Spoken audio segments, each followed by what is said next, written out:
coming at you large. We're coming at you live. The Linux Distro Community presents the best of news and nonsense with TotalOS Today and Spatry. Today's guests include Marcus Baird, Matthew Moore, PDQ, Quids Up, and of course, TotalOS Today and yours truly, Mr. Spatry. How you doing today, TotalOS Today? News and nonsense, sponsored by Spatry's Cup of Jello. Hey, Spatry, what are you doing that Jello thing? Well, they say that quitting smoking is like nailing Jello to a tree, and I still have to get that demonstration up, you know. Okay, fine, we'll wait. We are all in suspense here in this room, but fine, be that way. I'm doing fine, Spat. How are you?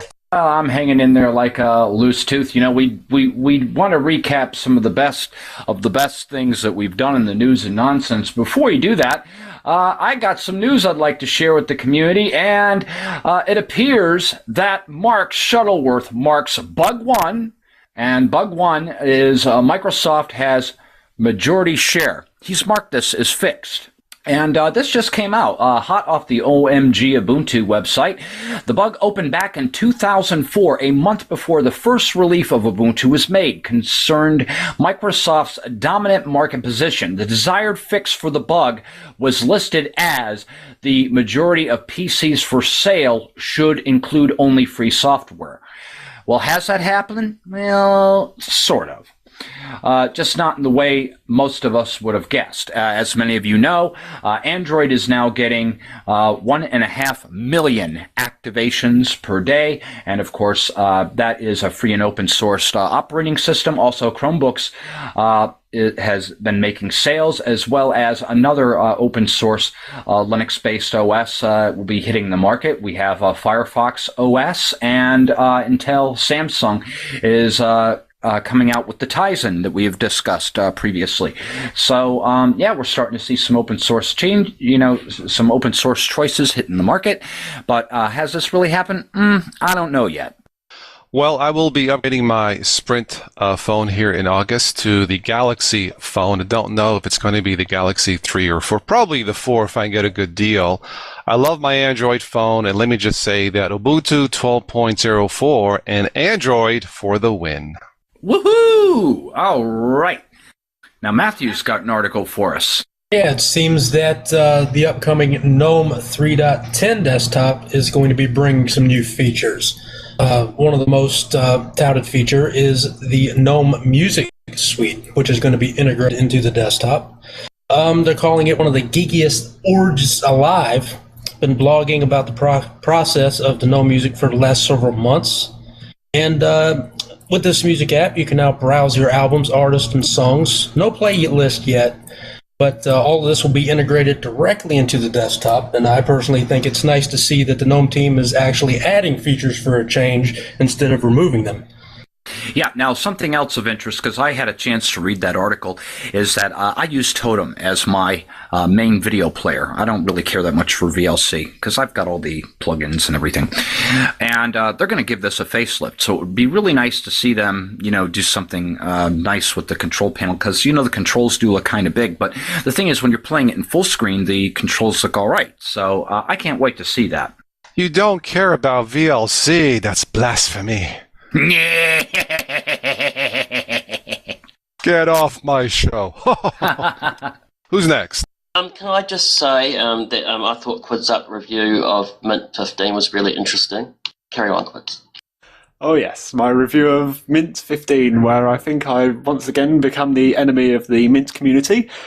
I did have a substantial amount of issues with the Cinnamon release. I do blame part of it on the Ubuntu kernel. It is, I don't know if it's all AMD users or perhaps my system, but it turns my hex-core PC into an old i486 CPU, I believe. Maybe something even lower than that, I don't know. But yeah, it was very slow, very unreliable. But I believed I've started looking at it the wrong way. I've been looking at it as in terms of a new users distro, and I think it's no longer the case of that. I think it's for people who've been using Linux some time, and that's why I've changed my mind now on which distro I would recommend for new users. You call it as you see it, so please don't stop doing that. Just saying Absolutely. Now, Katie has a very different view on Mint. I thought that was quite funny. Two completely different perspectives on one distro.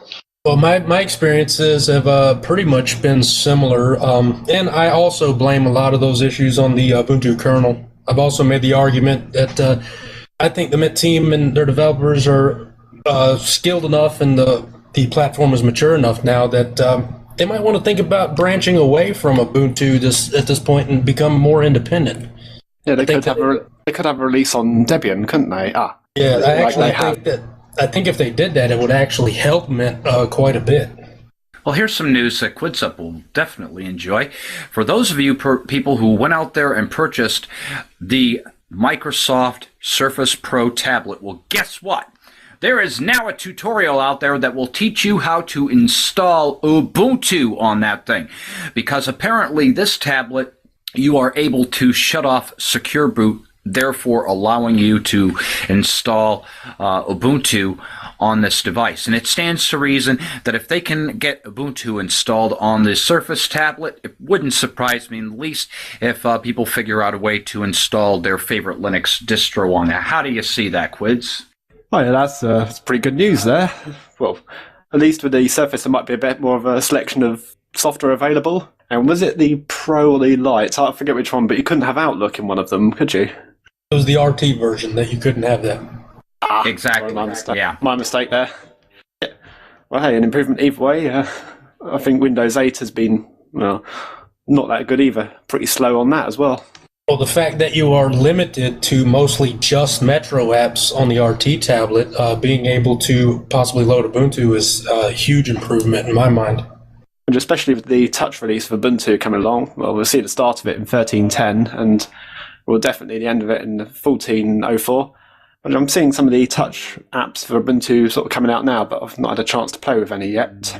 So, Spatry, the highlight of the Windows 8 tablet is Ubuntu? Well, I mean, that's what I'm hearing, unless I'm listening. Well, this is true. So, yeah, if you have not the RT tablet, but now I already closed the the browser tab so we could move on to the next things. But yeah, that is the hold on a second. Well, let's be clear. I think Spatry and I can agree that there's nothing wrong with Windows 8 on the tablet, correct? I can agree with that. And even Matthew stated in last night's Linux Bandit show that Windows 8 is fine for tablets. Okay. Yeah, it is. On a desktop, it does make absolutely no sense at all if you don't have a touchscreen, but in a tablet environment, it really does shine. All right, now on to the best of discussions that we've had on the news and nonsense report. The sinner report, and you can guess who's the sinner and who's the saint. Spatry, say your prayers. Well, I might as well, because this one has to do with some prayers anyway, and you actually censored this out of the news and nonsense report.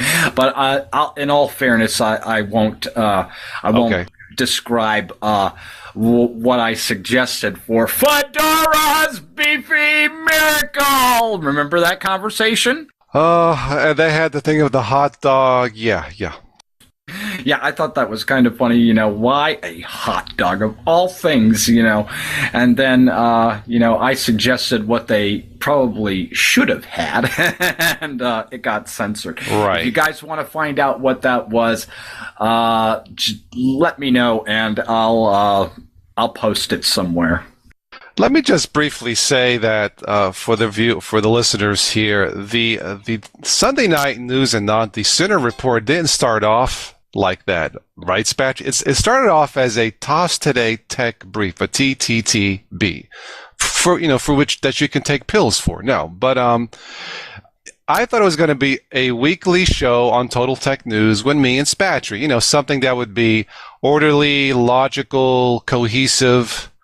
But then I thought logical and cohesive, but there was one problem, Spatry. But you'll also remember before we even met, I had already started doing some little news snippets with some really terrible looking chroma key, and I called that news and nonsense. And so And the thing is, Total OS Today and we have that kind of chemistry that we just, Yes. we just start. Well, and we cracking up started doing these Sunday night, hence the Sinner Report, and that's how it started. So, yeah. Yeah, absolutely. And then, of course, we've had Infinitely Galactic joining us late one time and calling us rednecks, and Well, my son's here listening, and he wants me to elaborate on one of the most famous, probably the most funny nonsense report. You remember, Spatry, the one about the extinction of the dinosaurs?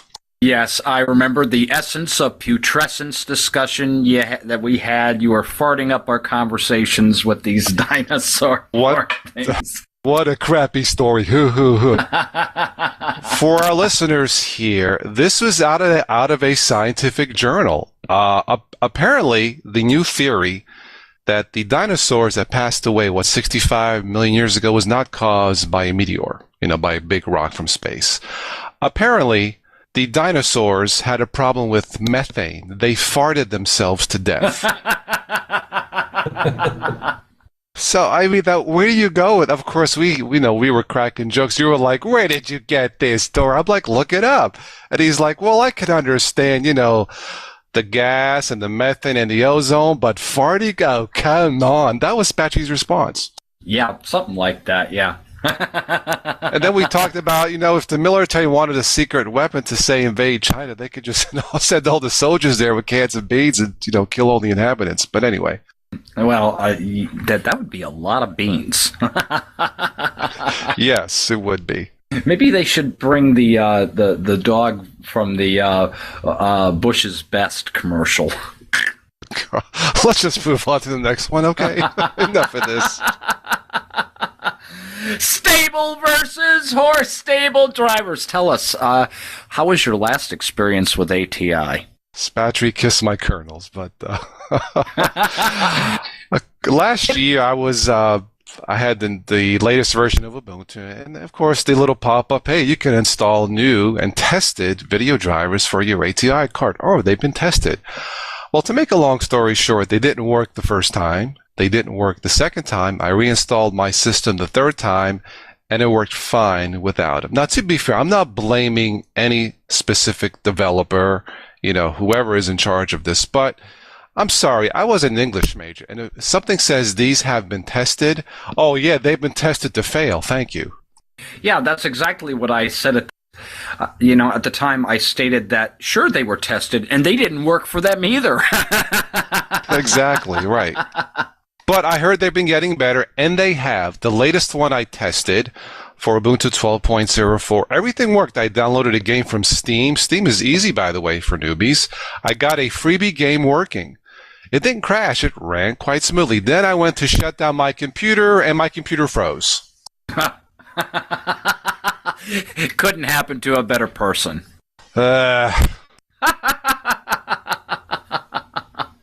Spatch, I have a little bit of retro news before you go to the next one. You might like this. And I have I just got these out of the blue, but let me drop the first one, see what you guys think. This is from news back in the late 90s, okay, when the internet was young. Spatchy, are you guys ready for this news headline out of the 90s? Uh-oh, here it comes. Drug-sniffing dog dies of overdose. Now, I wouldn't be surprised by that. Well, this is from '97, I think. A drug-sniffing police dog died after biting into a bag of methamphetamine.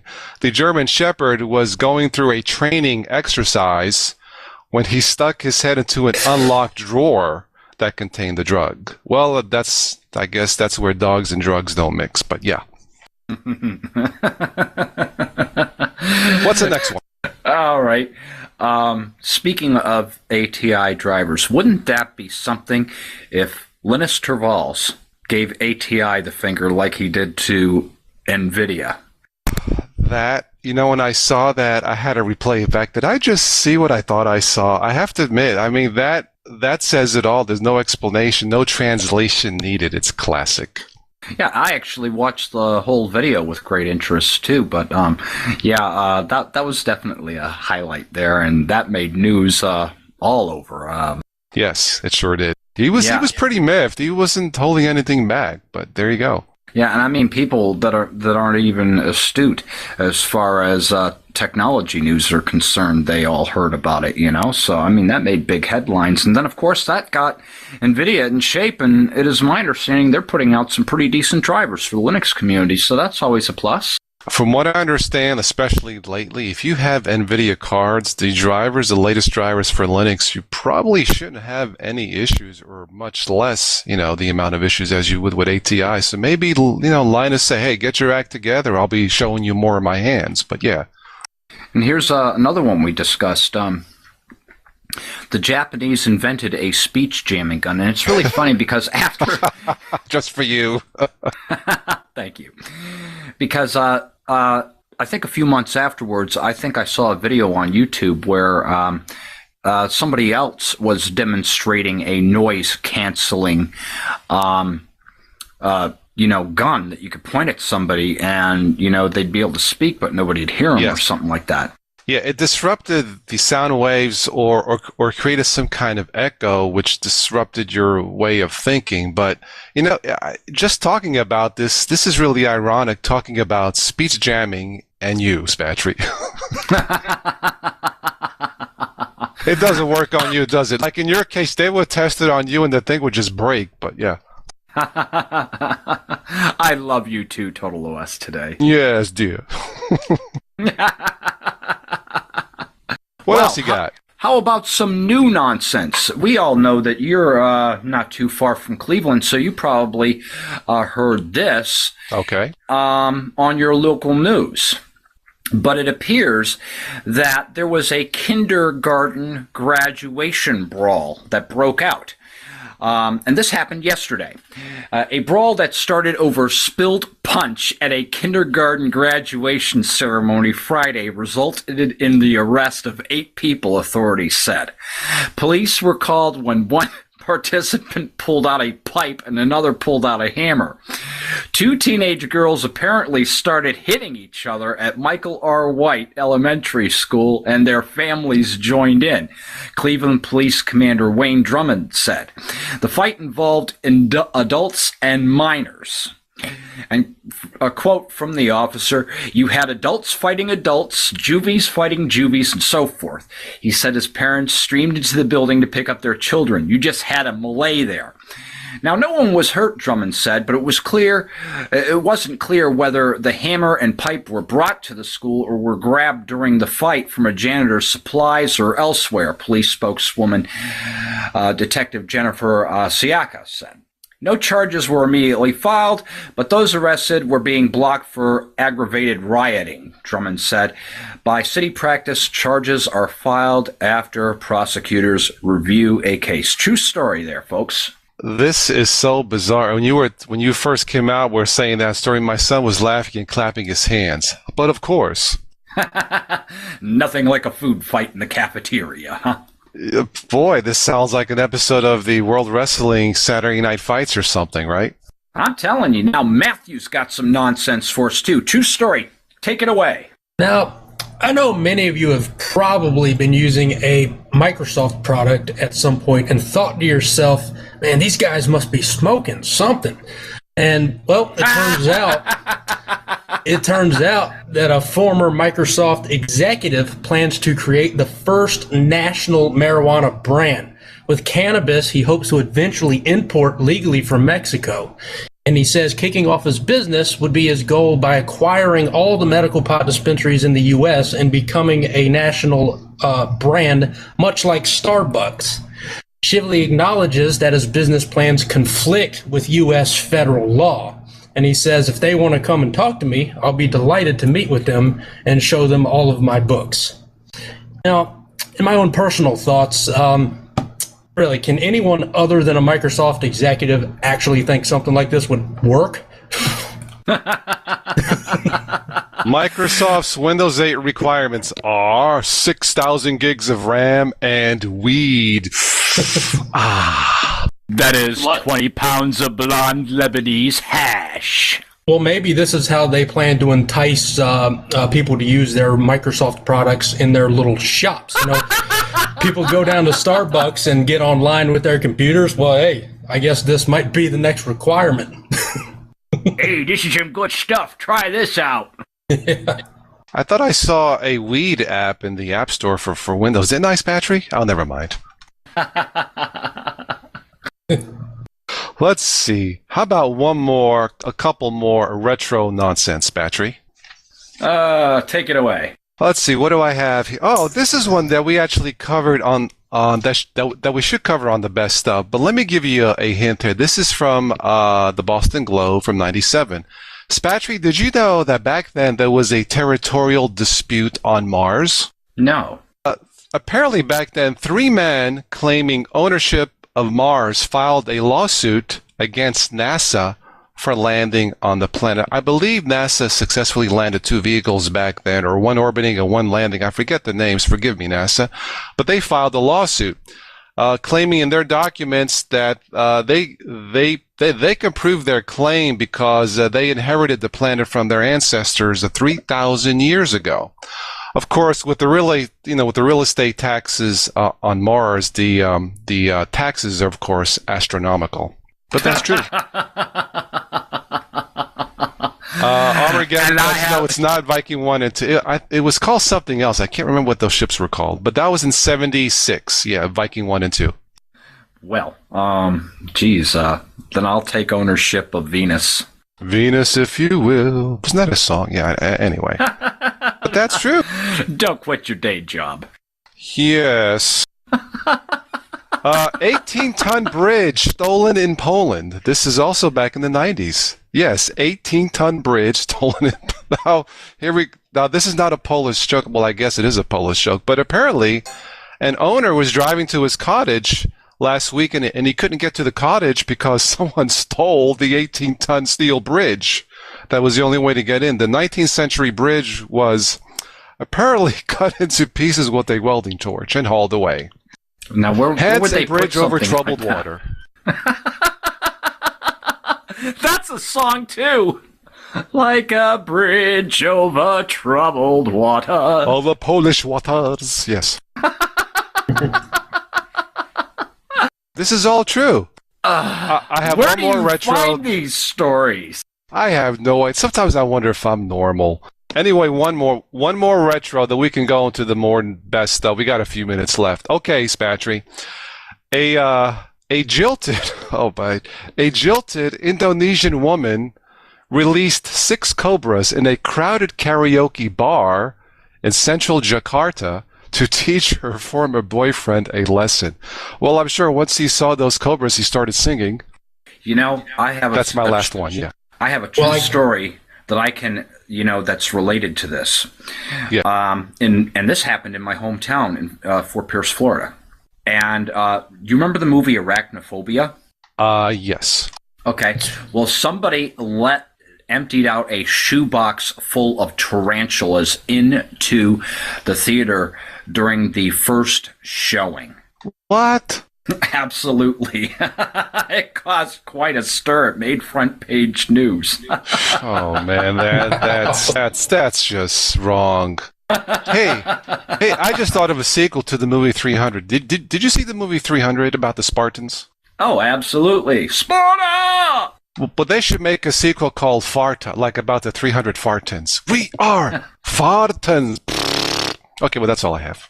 That was another crappy subject. I knew you were going to say that. What else you got? Well, let's see. Yeah, did we talk about something on the best of about going to Mars and back? And then we were saying that taking your trip to Mars, like if you get a flat tire in space, you can't just pull into a gas station. You know what I mean? But someone was trying to make it viable and like affordable. I think it was. I can't remember exactly, but if you had like $500,000, you can sometime in the future go on a trip to Mars. But now someone is trying to take volunteers on a one-way trip to Mars to explore the planet. Why would anybody want a one-way trip? To boldly go where no man has gone before, right? And let me guess, they're going to have banana keyboards on the spaceship. You remember that, yes. and a Yes. toilet that they can power with their Bluetooth phone. Yes. Marcus wants to talk about wigs. Sure, Marcus, go ahead. Caddy's apparently issued a challenge to everyone that he wants all you guys to do a show in a wig. There you go. I don't think you show yourself on TOS today, do you? Do you, TOS? On a webcam? But anyway, he's issued a challenge to all the YouTubers, includes you, Spatry, that you need to do a show in a wig. No, that challenge was issued this morning, actually, during a Google Hangout, where Caddy, or Linux for You and Me, wants all of the major YouTube Linux show hosts to do an episode in drag, and he thinks I'm the only person that has the gonads to do it. Well, let me tell you what, folks, I don't look good in a dress. My Now, wife where- already told me that I could use one of hers. Yes. Where is my speech jamming device? It's here somewhere. Darn it. It's Caddy's fault. I'm just a messenger. Well, on that note, Total OS today, I don't have anything else. Do you? Well, honestly, with this kind of stuff and nonsense, this could really go on for hours, but that's probably for another day. So really right now, I would like to thank all the guests who appeared on the show. And right now I'm looking at Armageddon, Marcus, Matthew, PDQ, Quids, Rat, Rob Graves, of course, Battery, and someone called Stripe.